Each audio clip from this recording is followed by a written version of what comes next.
How to book GrabCar in advance. Hello everyone. In this video, I will show you how to book a GrabCar in advance. To schedule an advance booking, launch your Grab app.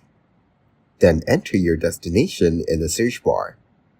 Next, confirm your pickup location. Now choose your service type and tap on the calendar icon. To avoid the hassle of rebooking, ensure that you select the correct service type. You can read more about each option by tapping on the eye icon.